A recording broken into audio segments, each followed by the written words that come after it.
Bonjour chers élèves, soyez les bienvenus à l'émission 1 minute pour convaincre dont la thématique d'aujourd'hui est de faire l'autopsie d'un autruchon. En effet, nous avons perdu un autruchon qui est venu pour une boiterie qui a duré plus d'un mois, si bien qu'il était resté en contact avec le sol sans se relever pendant une longue période. Eh bien, cette autopsie va se faire en 3 étapes. Dans un premier instant, on va faire l'examen des organes externes. Puis, dans un second instant, on va faire l'examen des organes qui sont sous la peau, en particulier la graisse, le conjonctif sous-cutané et les muscles.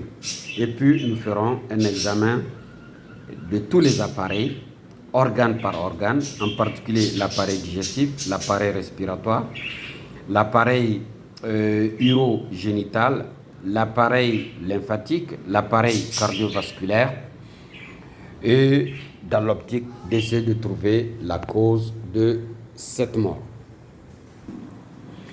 L'examen externe montre un mucus abondant au niveau du bec. Par contre, au niveau des naseaux et au niveau des yeux, il n'y a rien.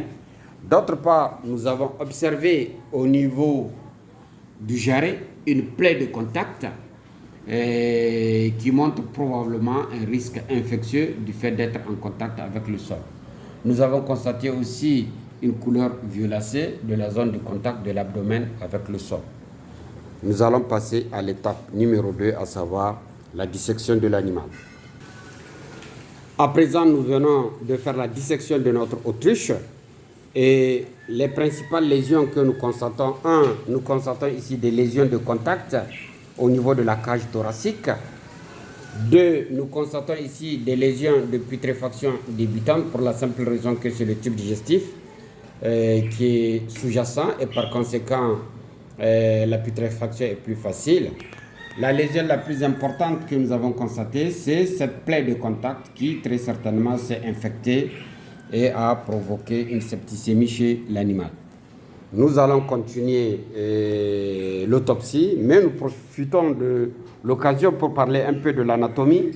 À ce niveau, nous constatons l'œsophage et la trachée, et puis qui vont évoluer pour arriver jusqu'au niveau de la cage thoracique.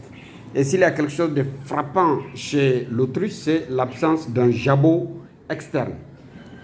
Tout se passe comme si le jabot est au sein de la cage thoracique. Et ici, on voit les côtes avec l'espace intercostal très prononcé, avec un poumon sous-jacent. Il faut aussi noter que nous avons constaté un hématome sous cette côte, très probablement une lésion lors de la capture. À ce niveau, nous avons détaché l'humérus de la scapula, mais aussi du procoracoïde, et les 3 forment l'espace triocéum, comme le disait notre cher maître Charles Kondi Agba. À présent, nous allons continuer avec l'ouverture des organes internes.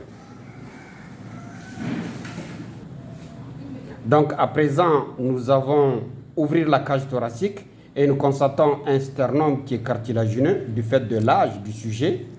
Et après avoir coupé le sternum en 2, on voit dans la cage thoracique, il y a le cœur avec ses vaisseaux qui sont très saillants. À notre très grande surprise, nous constatons 2 poumons, mais paradoxalement, ils ne sont pas rosés, ils sont à la limite hépatisés, aussi bien par la couleur que par la consistance, comme si c'était des foies, alors que du fait de leur emplacement et du fait de leur double position, cela nous laisse présager qu'il s'agit de poumons. Le cœur est englobé par un péricarde qu'on a dégagé et les poumons aussi sont dans une plèvre que nous avons coupée et dont vous voyez les extrémités. Pour ce qui est de la plèvre des poumons, c'est ce que vous voyez ici avec cette bordure qu'on a dégagée.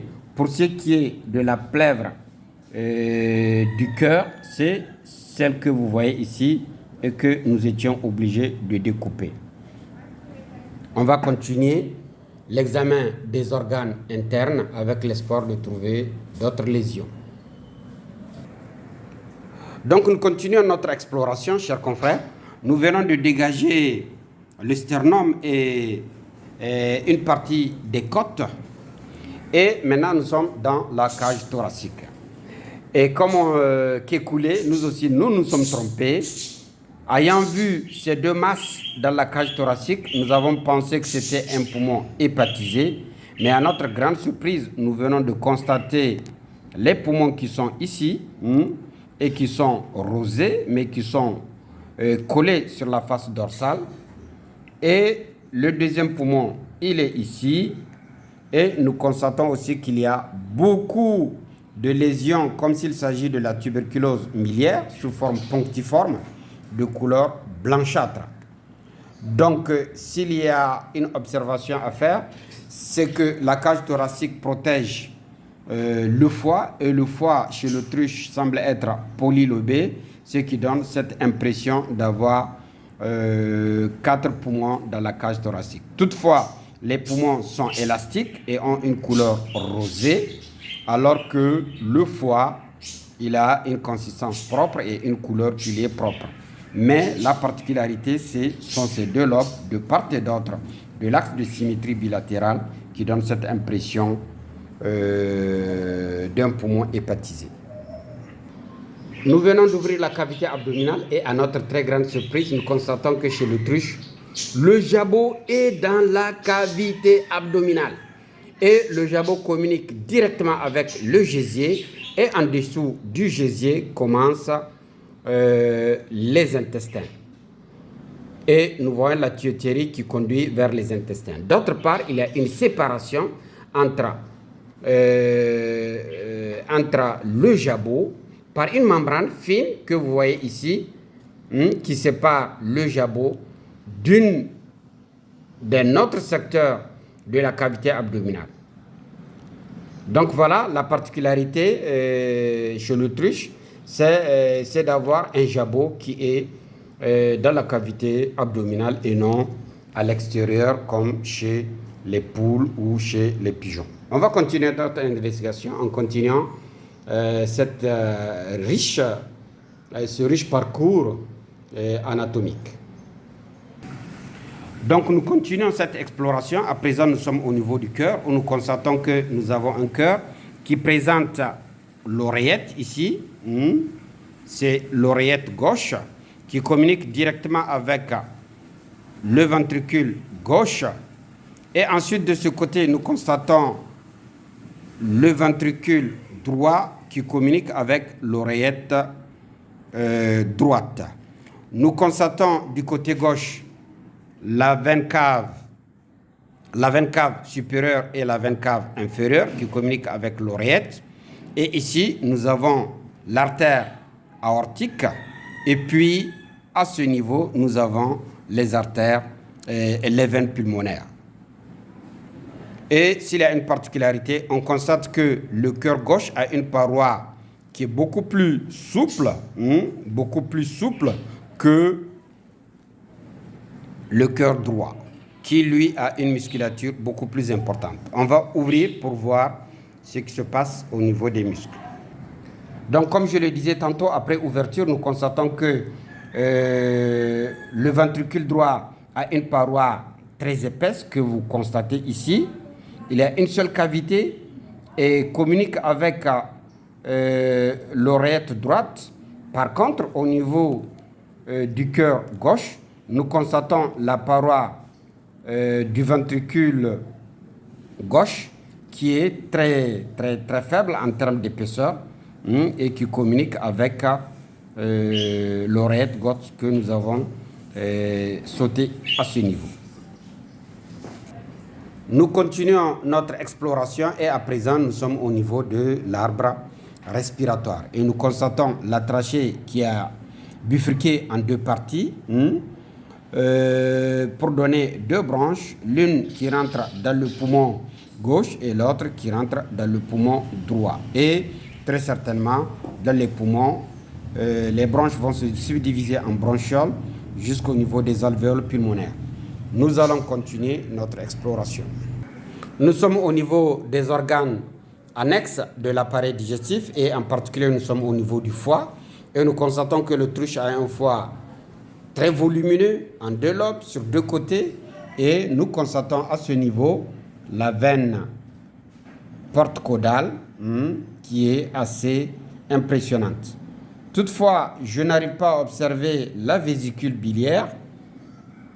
Peut-être que l'autruche n'a pas de vésicule biliaire. On n'en sait rien. Chers confrères, nous allons continuer cette investigation passionnante. À présent, nous sommes au niveau du tube digestif et comme vous le voyez, nous avons ici la trachée et l'œsophage. Nous avons ouvert l'œsophage pour nous assurer qu'effectivement que nous sommes dans le tube digestif et l'œsophage qui communique directement avec le jabot qui se trouve dans la cavité abdominale en dessous de la cavité thoracique. Et vous constatez ici les poumons, dont celui-là qui présente des signes d'une tuberculose miliaire. Et le jabot communique avec le proventricule que vous constatez ici. Et le proventricule continue par les intestins qui sont dans la partie beaucoup plus basse. Nous continuons notre exploration. On va s'attaquer à présent au niveau du tube digestif. Là, c'est le cou, là, la trachée et là, c'est l'œsophage. Et l'œsophage communique directement avec le jabot qui est dans la cavité abdominale. Le jabot communique avec un gésier et probablement un proventricule. Le gésier est puissant et il se prolonge par les intestins grêles. Et notez le méso, assez impressionnant. Et puis les intestins grêles qui continuent et qui vont venir se déboucher à ce niveau où va commencer le gros intestin. Et nous avons 2 tchécoms, comme le disait Charles Kondi Agba, et puis le gros intestin qui se prolonge pour arriver jusqu'au niveau du cloaque, qui est le carrefour des voies digestives, urinaires et génitales. Nous continuons cette exploration très passionnante. À présent, nous sommes au niveau de l'appareil urogénital. Et comme notre autruche est de sexe femelle, là, nous voyons l'ovaire.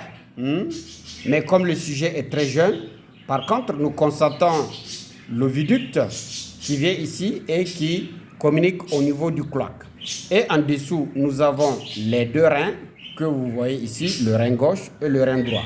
Et au niveau du rein, on constate qu'il y a les voies urinaires, à savoir les urétères, qui débouchent aussi au niveau du cloaque. Et le cloaque se termine par l'anus que nous voyons ici. S'il y a quelque chose de particulier, ce sont les os du bassin. On constate qu'il y a un os cartilagineux ici qui ressemble à un pubis, mais qui semble faire office comme d'un appareil copulateur. Alors que chez les oiseaux, le plus souvent, on a les 2 pubis qui se prolongent dans le sens de l'ischion. Nous allons terminer notre investigation par l'appareil nerveux central et les nerfs périphériques. À ce niveau, nous constatons le nerf sciatique qui est très impressionnant.